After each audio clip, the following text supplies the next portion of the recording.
Pues empezamos con nuestra segunda plática plenaria. En esta ocasión nos acompaña el doctor Juan Rosado Méndez. Él es originario de Yucatán, estudió la carrera de Ingeniería Física Industrial en el Tecnológico de Monterrey, la maestría en Física Médica en el posgrado de Ciencias Físicas UNAM y el doctorado en la Universidad de Wisconsin-Madison, en Estados Unidos. Su interés por desarrollar técnicas cuantitativas de ultrasonido médico lo ha llevado a colaboraciones en el INCAN para el diagnóstico de cáncer de mama, así como el desarrollo de proyectos para predecir parto prematuro y detectar daños cerebrales en recién nacidos. Entonces, ahora nos va a dar una plática que se titula Técnicas cualitativas de ultrasonido cuantitativas de ultrasonido médico.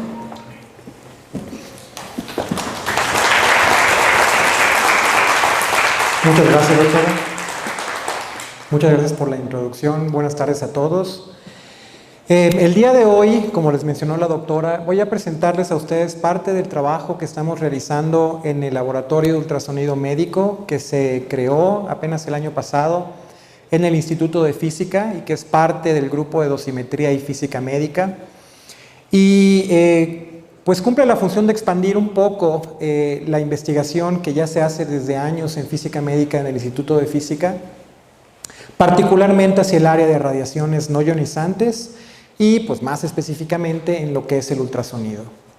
Y la plática va a estar orientada más que a presentarles resultados de los proyectos de investigación que estamos realizando, a describirles la física que hay detrás de las técnicas que empleamos. Entonces la plática va a estar dividida en 4 partes. Voy a comenzar mostrándoles la motivación del por qué realizar investigación en técnicas cuantitativas de ultrasonido médico, o por qué me interesé yo en hacer ultrasonido y no, por ejemplo, resonancia magnética o tomografía con rayos X, etc. Luego voy a pasar a describirles estas técnicas, algunas técnicas de ultrasonido cuantitativo y cómo estas se han aplicado en un proyecto particular que realizamos en colaboración con la Universidad de Wisconsin, que es el uso del ultrasonido cuantitativo para definir parámetros que nos permiten diagnosticar cuándo puede ocurrir un parto prematuro espontáneo. Y por último, pues les voy a presentar el mensaje que me gustaría que ustedes se llevaran de esta presentación. La medicina hoy en día se enfrenta a un reto muy importante, que es la medicina de precisión, la medicina personalizada. Y esta se define como la identificación de intervenciones y tratamientos más efectivos para cada individuo a partir de su información genética, su fenotipo, así como cómo estos son influenciados por los factores ambientales y el estilo de vida. Es decir, lo que busca la medicina de precisión, la medicina personalizada, es enfocar un tratamiento, hacerlo más específico para cada individuo, dependiendo de la manera en que ese individuo presenta o desarrolla una enfermedad y cómo esa enfermedad responde a un tratamiento dado. Ningún cáncer es igual a otro cáncer, entonces la respuesta a un mismo tratamiento va a depender de qué tipo de cáncer tiene un paciente y de los diferentes factores que influencian al desarrollo de ese tumor en una persona dada.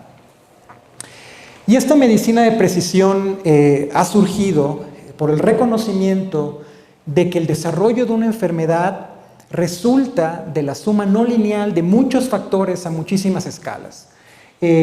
Tanto como mencioné anteriormente, la información genética, cómo se transcribe y cómo se traduce en proteínas, cómo las proteínas interaccionan en el metabolismo y cómo todos estos definen tanto la morfología como la fisiología de un individuo dado.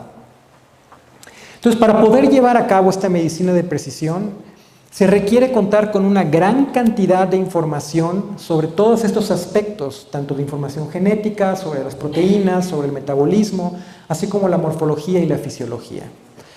A este proceso de extracción de grandes cantidades y análisis de esa información se le conoce como ómica. Y el ejemplo más común que tenemos nosotros es el caso de la genética, que la extracción de grandes cantidades de información y análisis de esa información genética se conoce como genómica. De la misma forma tenemos transcriptómica, proteómica, metabolómica, Y en el caso de información morfológica y fisiológica extraída a partir de imágenes radiológicas, tenemos la radiómica. Y es aquí donde los físicos médicos jugamos un papel muy importante. Entonces, la radiómica se define como el uso de imágenes médicas digitales, de ahí el prefijo radio, para la extracción y análisis de grandes cantidades y diversidad de datos cuantitativos, de ahí el sufijo ómica, para la ayuda en la toma de decisiones clínicas. Es decir, a partir de los valores de píxel de una imagen, estamos tratando de obtener información sobre cuantitativa sobre la morfología y la fisiología del cuerpo. Es decir, los físicos que conocemos el proceso de formación de la imagen, es decir, cómo un estímulo dado, por ejemplo, un rayo X, un rayo gamma, un pulso de ultrasonido, interaccionan con diferentes propiedades físicas del tejido para formar la imagen. Ese conocimiento nos permite ir en sentido contrario, resolver el problema inverso para cuantificar esas propiedades físicas de la morfología y la fisiología del cuerpo humano a partir de las imágenes digitales. Y el objetivo final es cuantificar un biomarcador. Un biomarcador es una característica que se mide de manera objetiva y que es evaluada como un indicador de procesos biológicos normales, procesos patológicos o respuestas a intervenciones terapéuticas. Es decir, esas propiedades físicas que nosotros estamos midiendo de la morfología y la fisiología del cuerpo humano nos sirven para caracterizar el desarrollo de una enfermedad y la respuesta de esa enfermedad a un tratamiento dado. Y las características principales de un biomarcador es que deben de medirse de manera exacta, es decir, cercanas al valor esperado, de manera precisa, con poco ruido, de manera repetible, es decir, que si yo repito el mismo proceso de medición varias veces obtengo aproximadamente el mismo valor, y reproducible, es decir, que si yo tengo varios equipos para cuantificar esas propiedades, obtengo aproximadamente el mismo valor con esos equipos. Y eso define lo que es un biomarcador. Existen una gran variedad de modalidades de imagen médica. Como ustedes saben, están los rayos X. Aquí pongo el ejemplo de estudios de mamografía. Tenemos también los rayos X aplicados en tomografía computada, que comúnmente se utilizan en conjunto con técnicas de medicina nuclear para obtener tanto información anatómica, estructural, como información fisiológica. También tenemos la resonancia magnética y, por supuesto, tenemos la que se considera fea, si lo quieren ver de esa forma, con mucho ruido, el ultrasonido, muy difícil de interpretar. Existen herramientas de software comerciales que ya permiten hacer esos estudios de radiómica de manera automatizada. Todas estas herramientas se enfocan en utilizar tanto tomografía computada como tomografía por emisión de positrones como resonancia magnética. Equipos altamente costosos, no tan disponibles en países con recursos limitados como el nuestro. Y de ahí surge mi interés en tratar de hacer esta radiómica, esta cuantificación de propiedades físicas del tejido a partir de imágenes con ultrasonido. El ultrasonido ofrece 3 ventajas principales respecto a las otras modalidades de imagen médica. Primero que nada, es una modalidad de imagen que me da información en tiempo real tanto de morfología como de fisiología del cuerpo humano. Esta imagen es una imagen en modo B o modo convencional de ultrasonido, modo de brillo, que muestra qué tan brillante o qué tan ecogénico es un tejido dado, de un corte apical del corazón. Superpuesta a esta serie de imágenes, tenemos una serie de imágenes en color, que es una técnica Doppler, basada en el corrimiento Doppler a partir de técnicas de ultrasonido, que nos permite analizar el flujo, la fisiología del corazón, el flujo sanguíneo a través de la válvula mitral. Entonces, estamos obteniendo información al mismo tiempo, tanto fisiológica, de cómo está funcionando el corazón, como anatómica sobre la estructura del corazón. También el ultrasonido es la modalidad de imagen más económica cuando se compara con las modalidades estándar. Y esto es sumamente importante porque, como mencioné anteriormente, todos los avances que se hagan en esta modalidad de imagen van a tener un impacto muy grande en poder aplicarse de manera extendida en muchos hospitales, centros de salud y llegar a más gente. Y por último, es una modalidad que se considera segura porque no utiliza radiaciones ionizantes. El ultrasonido es una onda mecánica y en las intensidades que se utiliza para diagnóstico no se han observado efectos epidemiológicos a grandes rasgos. Sin embargo, el ultrasonido sufre de una limitación muy importante que, como mencioné anteriormente, es la dificultad de interpretarla. Y la razón de esa dificultad de interpretarla es que la manera en que luce un tejido o una lesión dada varía mucho de los parámetros de operación del equipo, de qué equipo se utiliza y de la experiencia de los técnicos radiólogos y de los radiólogos en interpretar las imágenes. Se requiere muchísimo entrenamiento para poder interpretar las imágenes de ultrasonido. Y como ejemplo les pongo aquí dos imágenes de una misma lesión adquiridas con el mismo equipo de un carcinoma mamario, de una lesión maligna de la glándula mamaria. Y las dos imágenes se ven diferentes a pesar de que fueron adquiridas con el mismo equipo. La diferencia aquí fue que esta es la imagen que nos da el equipo clínico y esta es la imagen que yo creé a partir de señales crudas que nos ofrece ese equipo en particular que se utilizó. Debido a que yo no conozco como usuario todos los pasos de postprocesamiento que realiza el fabricante del equipo, me fue imposible reproducir la misma imagen. Entonces, debido a que esos pasos de postprocesamiento varían de equipo a equipo y varían con los parámetros de adquisición, pues la imagen de la misma lesión se puede ver diferente. Entonces, la pregunta que les voy a presentar y tratar de responder hoy en día es si podemos utilizar el ultrasonido médico para extraer información cuantitativa útil para radiómica, a pesar de estas dificultades de variabilidad. Entonces, eso nos lleva a la segunda parte de la plática, que es el ultrasonido cuantitativo. Entonces, en el laboratorio de ultrasonido médico del Instituto de Física estamos desarrollando técnicas cuantitativas de imagen por ultrasonido que permiten estudiar de manera objetiva tanto la estructura como la fisiología del cuerpo humano. Y para eso utilizamos tres diferentes técnicas: la espectroscopía por retrodispersión ultrasónica, que nos da información a nivel microscópico por debajo del nivel de resolución del equipo de ultrasonido, es decir, cosas que no podemos ver en la imagen de ultrasonido. También tenemos la técnica de elastografía por ondas cortantes, que nos permite evaluar de manera objetiva la dureza y viscosidad de un tejido, de manera similar a la palpación que hace el médico, por ejemplo, para detectar tumores en el seno o para detectar cómo va cambiando el cérvix durante el embarazo.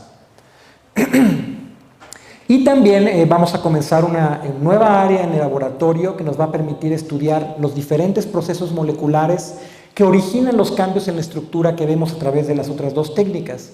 Y la técnica de ultrasonido que vamos a utilizar para evaluar esos procesos moleculares es el ultrasonido con medio de contraste dirigido. Entonces, la mayor parte de la plática se va a centrar en esta técnica de espectroscopía por retrodispersión ultrasónica y al final les voy a hablar un poco sobre la técnica de ultrasonido con medio de contraste dirigido. Para entender a grandes rasgos cómo cuantificamos estas propiedades acústicas o físicas del tejido a partir de las señales de ultrasonido, pues les voy a describir brevemente cómo funciona un equipo de ultrasonido.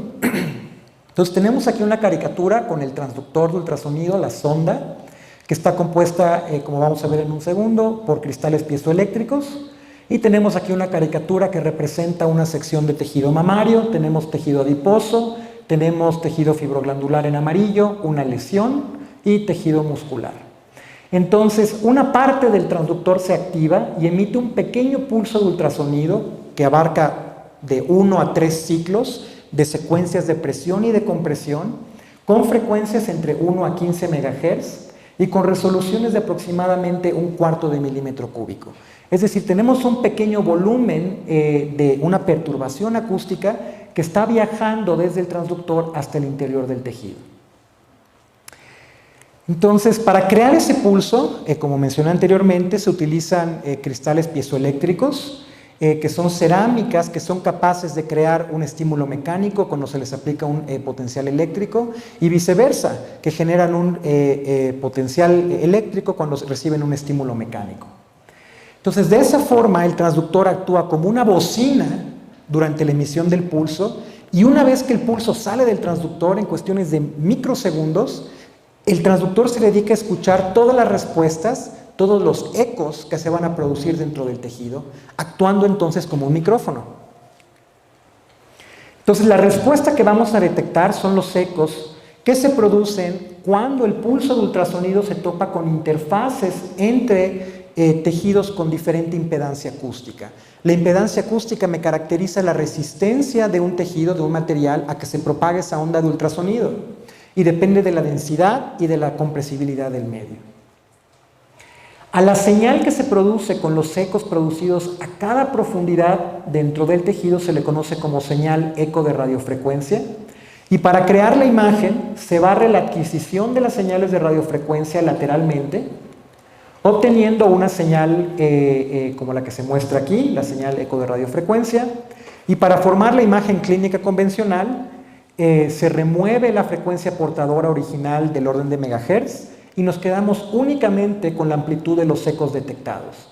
Y después de varios pasos de postprocesamiento obtenemos la imagen convencional, que se conoce como imagen en modo B, imagen de brillo o imagen ecogénica. Podemos notar dos tipos de características en este tipo de imágenes en modo B. La primera son las interfaces entre los diferentes tejidos que actúan básicamente como espejos reflectores. Además, podemos identificar que en toda la imagen existe un patrón de ruido, un patrón de moteado o patrón de speckle. Y ese ruido comúnmente para los médicos dificulta la interpretación de las imágenes. Sin embargo, para nosotros es muy importante, ya que nos provee información sobre la microestructura del tejido. Y eso se debe a que ese patrón de ruido que estamos viendo resulta de la interferencia, del patrón de interferencia de ecos producidos por variaciones micrométricas de impedancia acústica dentro del volumen del pulso de ultrasonido. Es decir, lo que estamos viendo no es únicamente ruido electrónico, es un patrón de interferencia causado por la microestructura del tejido.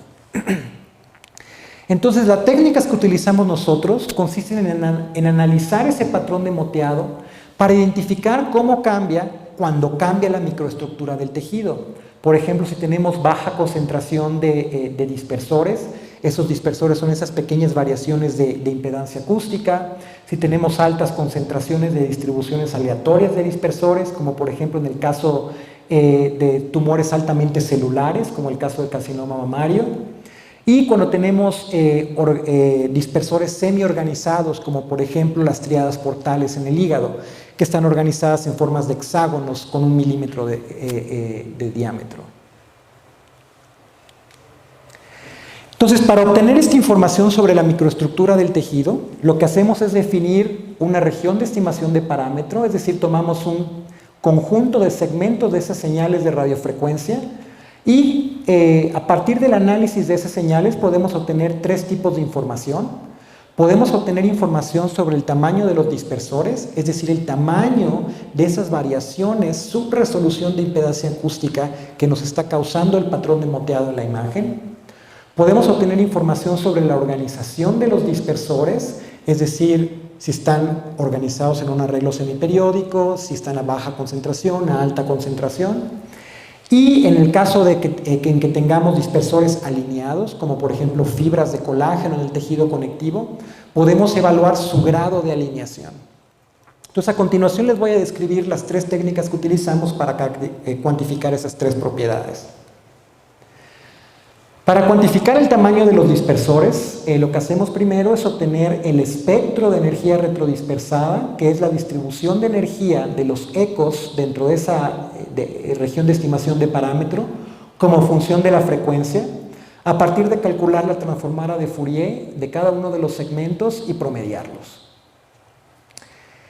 Bajo ciertas suposiciones, por ejemplo, de que estamos en la aproximación de Fresnel, y otras aproximaciones, podemos modelar ese espectro como un producto de 4 factores. Estos 2 factores, D y G, dependen del sistema y de la técnica de adquisición de datos, y son el patrón de difracción del pulso de ultrasonido, es decir, la geometría del enfoque del haz de ultrasonido, la ganancia del sistema, es decir, todos los pasos de amplificación dentro del equipo, y dos factores que dependen del material o del tejido que estamos caracterizando. El primero es la atenuación que ocurre o que experimenta el pulso en su paso desde el transductor hacia el área que estamos caracterizando y los ecos en su vuelta hacia el transductor. Es decir, esa A me cuantifica la pérdida exponencial de energía en el camino atravesado del transductor a la región y de vuelta hacia el transductor. Y el último factor es el coeficiente de retrodispersión que me cuantifica la reflectividad del tejido dado. Y esa está asociada con el tamaño de los dispersores que queremos cuantificar. Es decir, el parámetro que nos interesa es ese sigma, coeficiente de retrodispersión. Entonces, si queremos cuantificar ese coeficiente de retrodispersión para obtener más información de la microestructura, pues tenemos que deshacernos de los otros tres. Y la manera en que nos deshacemos de los que dependen del sistema pues es relativamente sencilla. Lo que hacemos es fabricar un material tejido equivalente que está compuesto pues básicamente por un gel que simula tejido y con dispersores microscópicos que pueden ser esferas de plástico, microesferas de plástico, y a través de técnicas de caracterización ultrasónica no destructiva de laboratorio podemos medir el coeficiente de atenuación y el coeficiente de retrodispersión del maniquí de referencia.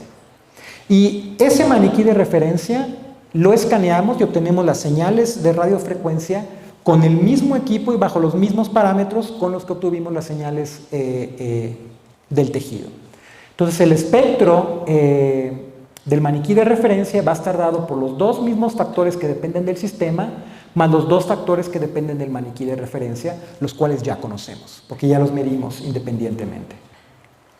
Entonces, a través de calcular la razón entre ambos espectros, podemos eliminar los factores que dependen del sistema, y a través de técnicas que por cuestiones de tiempo no voy a poder presentarles, podemos también cuantificar la atenuación de los tejidos interpuestos, y entonces ya conocemos y debido a que ya conocemos estos dos, podemos resolver esta ecuación para el coeficiente de retrodispersión. Ese coeficiente de retrodispersión es muy interesante porque es proporcional al factor de forma de retrodispersión de la distribución de impedancia acústica del medio, bajo condiciones de retrodispersión difusa, es decir, cuando tenemos una gran cantidad de dispersores distribuidos aleatoriamente dentro del medio. Bajo esas condiciones, ese factor de forma es igual a la transformada de Fourier de la distribución espacial de impedancia acústica del medio. Entonces, a partir de medir el coeficiente de retrodispersión, remover la dependencia de f a la 4 que teníamos en la ecuación anterior y ajustar diversos modelos teóricos y minimizar el error cuadrado entre el modelo teórico y el valor medido del coeficiente de forma, podemos calcular el tamaño efectivo de los dispersores. Y como mencioné anteriormente, la resolución de los equipos de ultrasonido, que es comúnmente de 300 micras, pues es mayor que los parámetros que estamos estimando. Entonces estamos cuantificando propiedades del tejido por debajo de lo que un médico radiólogo puede ver en una imagen. Le estamos dando más información.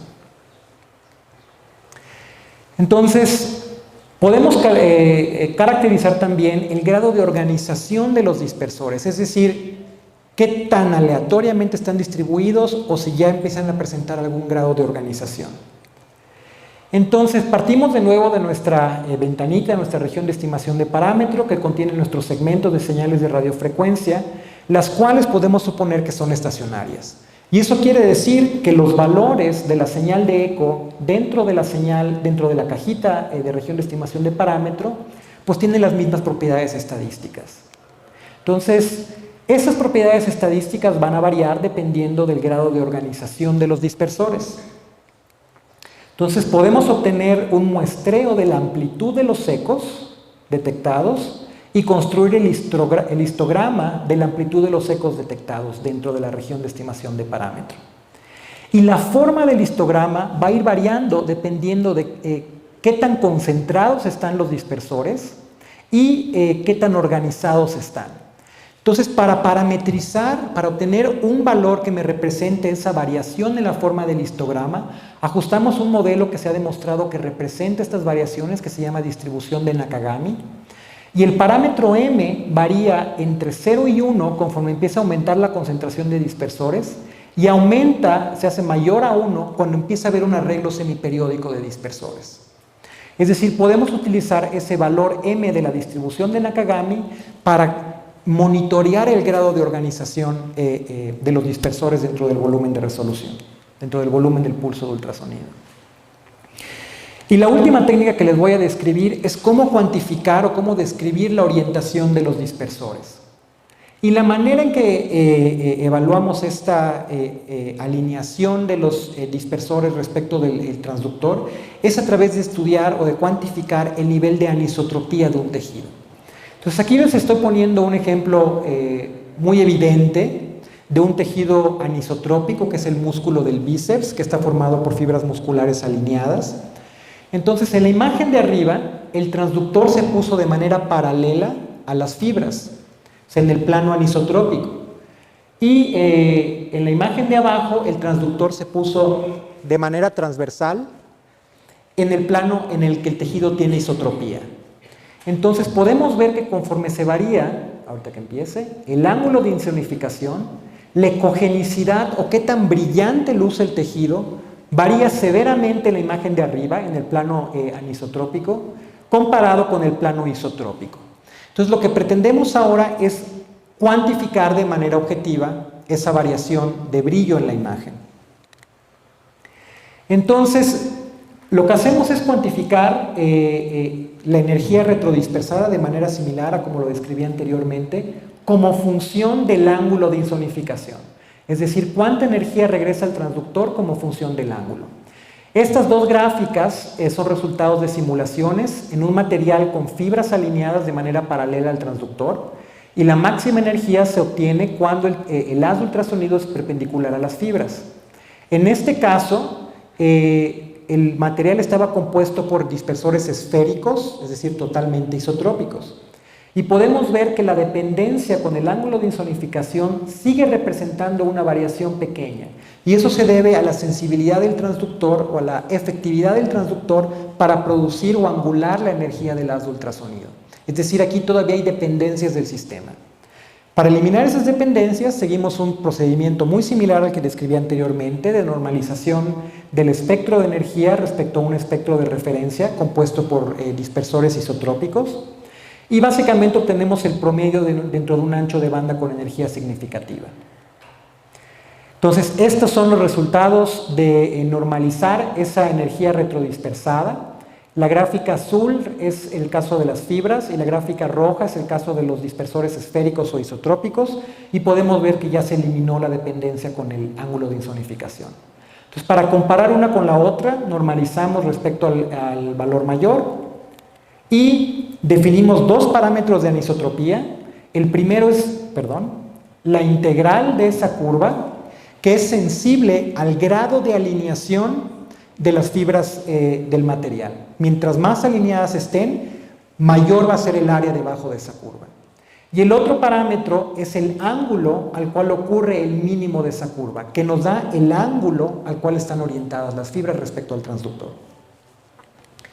Entonces, estas son imágenes paramétricas, imágenes que muestran la distribución del parámetro de anisotropía en las imágenes que les mencioné anteriormente, sobrepuestas a las imágenes en modo brillo del bíceps en su plano anisotrópico longitudinal y del bíceps en su plano transversal o isotrópico, y podemos ver que existe un gran contraste en las escalas de colores entre ambas imágenes. Entonces, en resumen, tenemos tres diferentes técnicas de procesamiento de señales de ultrasonido que nos permiten cuantificar el tamaño efectivo de dispersores, parámetros relacionados con la organización de los dispersores y parámetros relacionados con su anisotropía. A continuación, vamos a poner estos parámetros a la práctica para describir un tejido. Entonces, esto nos lleva al proyecto de aplicación.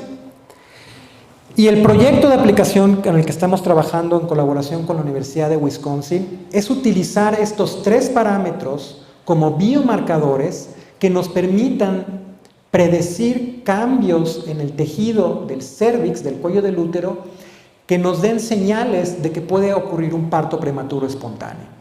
El parto prematuro espontáneo es la causa principal de morbilidad y mortalidad en niños menores a 5 años en todo el mundo y afecta a millones de niños. Y también puede causar efectos a largo plazo, tanto en el desarrollo cognitivo como efectos cardiovasculares, etcétera, etcétera. La epidemiología del parto prematuro es sumamente complicada y multifactorial. Sin embargo, una característica que tiene en común con el parto a término es que el cérvix uterino, es decir, el cuello del útero, tanto en el parto prematuro espontáneo como en el parto a término, tiene que ir ablandándose gradualmente durante el embarazo y de manera acelerada justo antes del momento del parto para permitir el paso del feto, el paso del bebé. La manera en que comúnmente o actualmente se diagnostica la posibilidad de que ocurra un parto prematuro espontáneo es que el médico ginecobstetra palpa el cérvix para saber cómo se va ablandando durante el embarazo. Sin embargo, este proceso de palpación pues, es subjetivo. Entonces, lo que queremos nosotros es utilizar estos parámetros que describen la microestructura del tejido para evaluar cómo esa microestructura cambia conforme el cérvix se va ablandando. Ese ablandamiento del cérvix, de ser una estructura sumamente rígida como el cartílago de la nariz a una estructura sumamente suave como la mejilla, se debe a que la estructura de colágeno cambia dramáticamente. En mujeres no embarazadas y etapas tempranas del embarazo, el cérvix está formado por bandas de colágeno sumamente alineadas que les dan fortaleza al cérvix. Conforme va avanzando el embarazo, esas fibras, esas bandas de fibras de colágeno se empiezan a romper y a desorganizar. Estas imágenes son imágenes de microscopía de segundo armónico de un modelo animal, de ratones, a etapas tempranas del embarazo y un día antes del parto, y podemos ver cómo el cérvix cambió de ser una estructura totalmente alineada, el colágeno del cérvix cambió de ser una estructura totalmente alineada a ser una estructura desorganizada. Entonces, esto sugiere, o sea, estas imágenes nos indican que hay cambios visuales evidentes en la distribución espacial de la microestructura del tejido, en su correlación espacial, tanto en su organización como en la orientación de las fibras de colágeno. Y dado que el colágeno es un importante agente de retrodispersión del ultrasonido, esto sugiere que podemos utilizar las técnicas que describí anteriormente para cuantificar cambios en la estructura de colágeno durante el embarazo y ofrecer de esta forma parámetros objetivos y cuantitativos al médico ginecobstetra que le permitan evaluar los cambios en el cérvix de manera objetiva. Entonces realizamos un estudio en colaboración con la Universidad de Wisconsin en el que se obtuvieron datos de mujeres embarazadas a etapa temprana y etapa tardía. Y para esto utilizamos un equipo Siemens S2000 con un transductor en forma de catéter que se ajustó al dedo del médico ginecobstetra, de manera que el médico realizara básicamente el mismo estudio que realiza comúnmente para evaluar la dureza del cérvix. Entonces, este es el transductor, aquí van todos los cables de los elementos piezoeléctricos y la parte azulita, no sé si alcanzan a ver por aquí, es donde están los cristales piezoeléctricos. Entonces, a partir de obtener las señales de radiofrecuencias, esta es la manera en la que el médico se posicionó sobre el cérvix para obtener los datos. Y obtuvimos tres parámetros: el tamaño efectivo de dispersor, el parámetro Nakagami, que me cuantifica organización, y el parámetro de anisotropía. A partir de estos parámetros construimos imágenes paramétricas. Por ejemplo, esta es una imagen del tamaño efectivo del dispersor en colores de 0 a 175 micras, sobrepuesta en la imagen que se obtuvo de manera convencional con ese transductor. Esta parte brillante aquí es el canal cervical y lo que está aquí arriba es la porción anterior, o sea, la porción frontal del cérvix. Y a partir de esa imagen obtuvimos el valor promedio dentro de una región de 5 milímetros por 5 milímetros. Y a partir de los valores promedios de cada sujeto, comparamos la estadística entre los sujetos de etapa temprana y los sujetos de etapa tardía. Y estos son los resultados. Esta gráfica muestra el tamaño efectivo del dispersor para los sujetos en los que se adquirieron los datos a etapa temprana de la gestación y los sujetos en los que se obtuvieron los datos en etapas tardías o avanzadas de la gestación. Vale recalcar que aquí estamos estudiando partos normales, partos a tiempo, no partos prematuros. Estamos tratando de evaluar el parto sano para ya luego poder dirigirnos hacia el parto prematuro. Estas gráficas de cajita me muestran la distribución de los valores obtenidos en todos los pacientes. El valor central es la mediana, la cajita me muestra el intervalo intercuartil y los bigotes me muestran el rango total de valores obtenidos. Entonces podemos observar que hubo una disminución de aproximadamente el 50% del tamaño efectivo del dispersor. Y esto está de acuerdo con nuestras hipótesis de que las fibras de colágeno se van rompiendo y por tanto el espesor de los dispersores va a ir disminuyendo. Y la diferencia fue estadísticamente significativa. Estos son los resultados del análisis de la organización de los dispersores. Como mencioné anteriormente, mientras más desorganizados y mayor concentración tengan los dispersores, ese valor va a tender a 1. Entonces observamos que hubo un aumento de ese valor Nakagami M en las pacientes en etapas avanzadas de la gestación, sin embargo no fue estadísticamente significativa. Y estos son los resultados de la evaluación de la anisotropía y esperamos, a partir de la desorganización de la estructura de colágeno del cérvix, que el cérvix se vuelva más isotrópico o menos anisotrópico. Y eso es efectivamente lo que observamos. Se disminuyó de manera significativa el parámetro de anisotropía en las pacientes de gestación avanzada. Entonces, lo que tratamos de hacer ahora en el Instituto de Física es ir un paso más allá de cuantificar estos cambios y utilizarlos como biomarcadores. Queremos entender ahora cuáles son los procesos moleculares que subyacen esa destrucción o desorganización de las fibras de colágeno del cérvix durante el embarazo, para entender cómo se va desencadenando toda la secuencia de señales moleculares que resultan en esos cambios y posiblemente en el parto prematuro. Y resulta que esto es posible, creemos nosotros, hacerlo también con ultrasonido. Entonces, para eso vamos a utilizar la técnica de ultrasonido cuantitativo, de ultrasonido con medio de contraste dirigido, en el que utilizamos medios de contraste para ultrasonido, que son microburbujas de gases, a los cuales se les agrega un anticuerpo monoclonal que detecta ciertas proteínas en las células que están participando en un proceso molecular de interés. Uno de estos procesos en los que estamos interesados es la angiogénesis, que es la formación de vasos sanguíneos nuevos a partir de la vasculatura preexistente en el tejido. Aquí estoy mostrándoles dos ejemplos, no del cérvix, estos son tumores mamarios implantados en ratones. Tenemos la imagen convencional en modo B para ambos casos. En la imagen de la derecha se utilizaron microburbujas a los cuales se les agregó un anticuerpo monoclonal que reconoce células que están participando en el desarrollo de angiogénesis. Y en el caso de la derecha fueron microburbujas desnudas sin ese anticuerpo monoclonal. La señal de las microburbujas se representa en verde y resulta de la respuesta alineal de la oscilación de las microburbujas respecto al tejido circundante. Eso nos permite aislar la señal y mostrarla de un color diferente.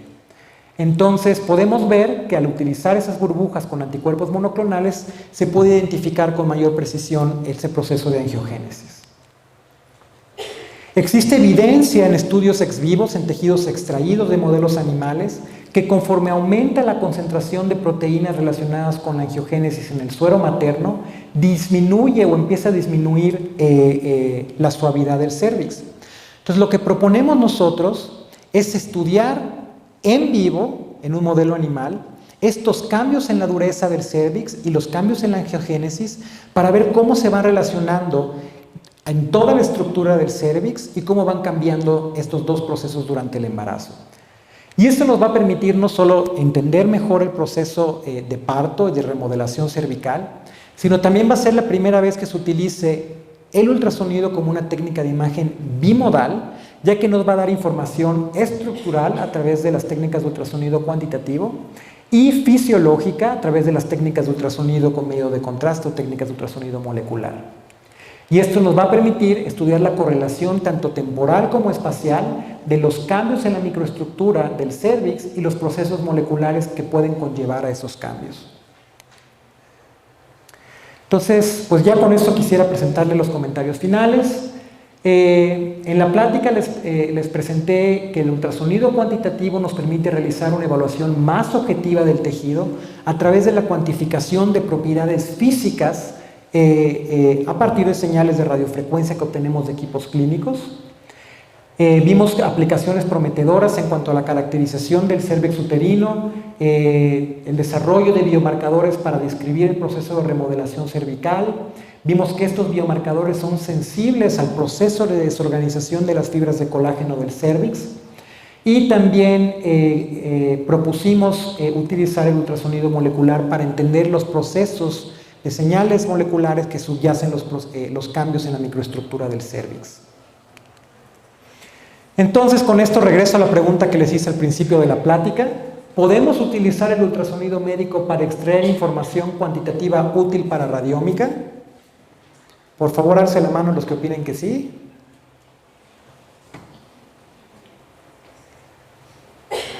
Me encanta que los dos estudiantes que trabajan conmigo son menos optimistas. Estoy de acuerdo con ellos. Sí, vamos para allá. Pero estas técnicas, si recuerdan bien, se basan en ciertas suposiciones. Cuando cuantificamos el tamaño efectivo del dispersor, tuvimos que suponer, por ejemplo, que estábamos en la región de Fresnel, del campo de ultrasonido, que tenemos dispersores distribuidos de manera aleatoria. Entonces, sí, pero bajo ciertas condiciones. Y queda todavía mucho trabajo por hacer para expandir estas aplicaciones y por permitirnos hacer una caracterización que nos describa de manera más exacta los diferentes tejidos que conforman el cuerpo humano. Entonces, con eso termino y pues muchísimas gracias y las preguntas que tengan, pues encantado.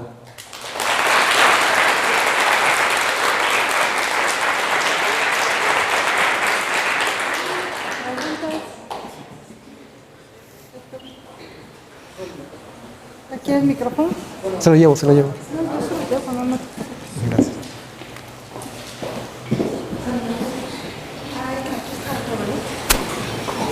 Ah, el de aquí. Perfecto. Gracias, Iván, por la excelente charla. A ver, si entendí, para extraer toda esta información cuantitativa, necesitas utilizar unos maniquís que tienen que tener ciertas propiedades que supuestamente se parecen a los tumores que quieres estudiar. Entonces, ¿cómo desarrollas estos maniquís de antemano sin saber las características que van a presentar los tumores, que como dijiste muy al principio pueden ser muy diferentes dependiendo, bueno, de persona a persona? ¿Cómo eliges el maniquí? ¿Cómo construyes? Bueno, lo que se busca al fabricar estos maniquíes es básicamente que satisfagan las condiciones que subyacen en el análisis, ¿no? Entonces, las condiciones son que tenga yo retrodispersión difusa en el campo de Fresnel y que yo conozca el coeficiente de atenuación y el coeficiente de retrodispersión que me permitan eliminarlos de la ecuación. Son esos requerimientos, básicamente. Sumamente, relativamente sencillo. O sea, no tienen que tener dispersores de cierto tamaño similar a tu tumor. No, tienen que ser dispersores que produzcan dispersión difusa, dispersión de Rayleigh. Entonces, esos dispersores de Rayleigh tienen que ser mucho menores que la longitud de onda del pulso de ultrasonido, y eso nos da un gran intervalo para trabajar, ¿no? Con que sean menores, pues ya estuvo. ¿Alguien más? ¿Otra pregunta? Y hay otra cuestión muy importante que se me olvidó mencionar, y es esa D que teníamos en la ecuación del patrón de difracción, y ese patrón de difracción va a depender de la rapidez de propagación del sonido en el medio. Y esa rapidez de propagación depende de la dureza del medio y de su densidad, y por lo tanto varía de tejido a tejido. Entonces tenemos que construir el maniquí con una rapidez de propagación similar a la que tiene el tejido que estamos caracterizando. Ese es un punto también importante. Sí, estaba pensando si existe otra técnica, no sé, resonancia magnética funcional, que es un método cuantitativo, y qué tan aproximado es tu cuantificación en comparación de otras técnicas. En cuanto a sensibilidad, no hemos comparado la sensibilidad de nuestra técnica con la de resonancia magnética, pero pues sería interesante evaluarlo. En cuanto a lo del cervix. Sí. Por favor. Me parece muy interesante la idea de usar esa técnica para ver la organización de las fibras de colágeno. Entonces quería saber si ustedes han pensado en usar esa técnica para diagnosticar o analizar algunas enfermedades genéticas de colágeno, como el de los danos, en que sí, posiblemente está cambiando no solo la organización, pero también el tamaño de las fibras y Claro. otras cosas así. No hemos pensado irnos en esa dirección. La dirección en la que estoy planeando moverme se dedica más a lesiones deportivas como tendinopatía del tendón de Aquiles, en esa área, pero no cuestiones crónico-degenerativas del colágeno. Pero sería sumamente interesante. Si usted es experta, pues podríamos colaborar. ¿Alguna otra pregunta? Los chicos que hicieron ultrasonido entendieron. Hicieron ultrasonido, ¿eh? Más les vale que hayan entendido. Ahí había una pregunta, por ¿Alguna favor. otra pregunta? Sí, muy interesante el proyecto de análisis de parto prematuro. Entonces ahí me parece relevante enfatizar que ustedes quieren tener una técnica objetiva. Claro. Mencionabas que los médicos realizan una prueba que es subjetiva. Sí. ¿Se tiene alguna idea de qué tan frecuente incurren los médicos en diagnósticos equivocados debido a esta apreciación subjetiva que ustedes con su técnica objetiva pudiesen resolver? No me acuerdo exactamente del número ahorita, pero sí hay una gran cantidad de falsos positivos, es decir, pacientes a las que se les diagnostica que posible tengan un parto prematuro. Hay todas las señales que sugieren un parto prematuro, pero luego no lo hay. No recuerdo el número exacto, pero sí es una gran tasa. ¿Alguien más? ¿Alguna pregunta? Corta, por favor. A ver, otra pregunta, como que física. Me imagino que hay un requerimiento de la región en donde tú quieres hacer estos estudios cuantitativos, en el sentido de que no te topes con hueso o con aire para que la señal que se propague, que recibas, todavía contenga esta información valiosa. De tal forma que, por ejemplo, en el estudio del cervix, no lo puedes hacer transabdominal, digamos, te tienes que acercar más. ¿Podrías comentar acerca de eso? No lo puedo hacer en el cerebro. Claro, todas las suposiciones que mencioné, las varias suposiciones que mencioné en las técnicas, obviamente tienen todas las condiciones que las violan.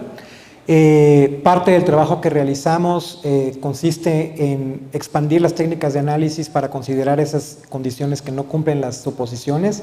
Por ejemplo, en el caso de retrodispersión difusa, podemos tener cuestiones de retrodispersión coherente, como por ejemplo cuando tenemos interfaces reflectoras muy importantes, y tenemos técnicas para identificar esas interfaces y ya sea removerlas del análisis para que no nos afecten, no nos causen sesgo y no nos aumente la varianza en nuestros parámetros, o cuantificar, por ejemplo, qué tan brillante es esa interfase y utilizar esa información también como un parámetro diagnóstico. Entonces, es parte del trabajo que realizamos.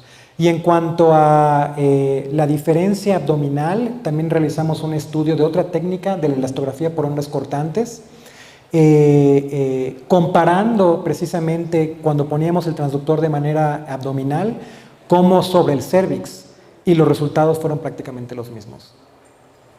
Entonces, todo está en que seas capaz de compensar por la energía que pierda el haz en su camino al tejido que estás cuantificando.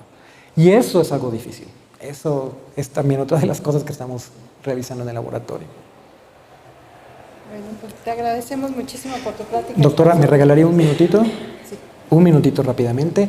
Rápidamente quisiera invitarlos a formar parte de la red de intercambio académico virtual estudiantil en física médica, que es un colectivo de estudiantes, académicos y profesionistas con interés en temas de física médica y áreas afines, cuyo objetivo es facilitar el intercambio de conocimiento a través de fronteras geográficas, utilizando plataformas virtuales.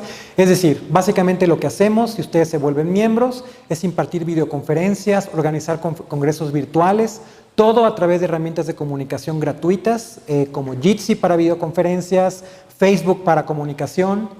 Tenemos estudiantes, miembros de varios países en el continente, de varias instituciones. La página de internet es llavenetwork.webnode.com. La página de Facebook es Llave Network. El correo es grupollave@gmail.com. Estos son ejemplos de las actividades que realizamos, conferencias